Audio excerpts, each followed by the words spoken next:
Hey guys, and welcome to week 5 of our class here at Rasmussen College on comparative politics. Very big week this week, guys, as your main paper is due by the end of this week. So everybody, please be revving up and be sure that you are on track to finish up your main paper. If you have any questions or concerns, guys, please feel free to contact me. Office hours again are on Tuesdays and Sundays from 9 to 10 p.m. Central Standard Time, where you can contact me by email, text, or phone. Also, remember, guys, I'm available by email all the time. So anytime you want to send me an email, please go ahead and do so, and I'll respond to any questions you might have while you're finishing up your main project. Looking at this week, guys, we have the main project, plus we have our discussion board. So remember, initial postings are due by the end of the day on Tuesday. Reply postings are due by the end of the day on Friday. Our live classroom module 5 will be held tonight, Monday, April 29, 2019, from 7 to 8 p.m. Central Standard Time.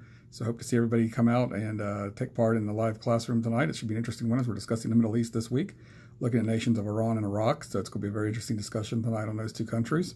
On top of that, guys, if you cannot make the live classroom tonight, remember you have to answer the archive poll question correctly. So you have to listen to the recording and then answer the poll question correctly and submit that by the end of the day. That's coming Sunday, May 5th.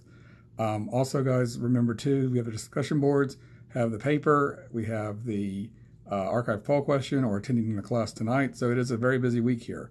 Topic-wise this week, guys, it's a very interesting week. We've come to the Middle East and we're looking at one of the most volatile regions in the world and its impact and influence on global politics in the way that nations from around the globe are involved in the Middle East, even including here in the United States.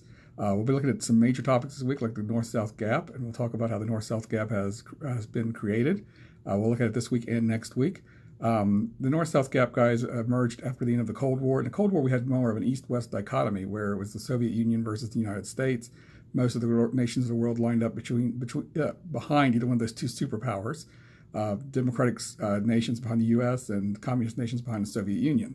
When the Cold War ended and the Soviet Union collapsed, then you had a question of how's the world going to look after the end of the Cold War. And what we've seen emerge is what we refer to as the North-South Gap, which is a political ideology of looking at the world from the equator. Those nations above the equator seem to be doing very well. Most of the first world nations of the globe are located above the equator. Most have high GDPs, high education systems, good infrastructure, have global militaries that can project power around the globe, especially here in the United States. Predominantly white, predominantly Christian. When you look at below the equator, you get into a more developing type situation or a very unstable situation.